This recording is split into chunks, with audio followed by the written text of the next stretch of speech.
వరంగల్ లోక్సభ కాంగ్రెస్ అభ్యర్థిగా కడియం కావ్య పేరును హైకమాండ్ ప్రకటించింది. బీఆర్ఎస్ నుంచి కాంగ్రెస్లో చేరిన మరుసటి రోజే టికెట్ ఇచ్చింది. ఇప్పటిదాకా 14 నియోజకవర్గాల్లో కాంగ్రెస్ అభ్యర్థులను ప్రకటించింది. హైదరాబాద్, ఖమ్మం, కరీంనగర్ స్థానాల్ని పెండింగ్లో పెట్టింది. కడియం కావ్యకు బీఆర్ఎస్ వరంగల్ సీట్ ఇచ్చినా ఆమె పోటీ నుంచి తప్పుకుంది. అవినీతి ఆరోపణలు ఎదుర్కొంటున్న బీఆర్ఎస్లో ఉండలేనని కేసీఆర్కు లేఖ రాసి కాంగ్రెస్లో చేరారు.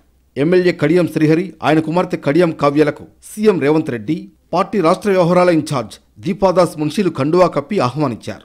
పార్టీలో చేరిన మరుసటి రోజే వరంగల్ లోక్సభ అభ్యర్థిగా కడియం కావ్య పేరును అధిష్టానం ప్రకటించింది. ఈ మేరకు ఏఐసీసీ ప్రధాన కార్యదర్శి కేసీ వేణుగోపాల్ ఓ ప్రకటన విడుదల చేశారు.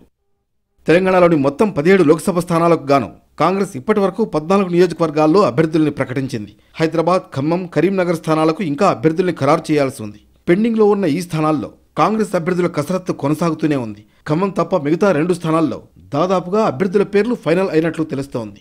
సోమవారం ఉదయం కాంగ్రెస్ సీఈసీ సమావేశంలో అభ్యర్థుల ఎంపికపై చర్చ జరిగింది. తర్వాత సాయంత్రం కేసీ వేణుగోపాల్ ఇంట్లో తెలంగాణ కాంగ్రెస్ నేతలు సమావేశమయ్యారు. 1-2 రోజుల్లో మిగిలిన సీట్లకు అభ్యర్థుల్ని ప్రకటించే అవకాశం ఉంది.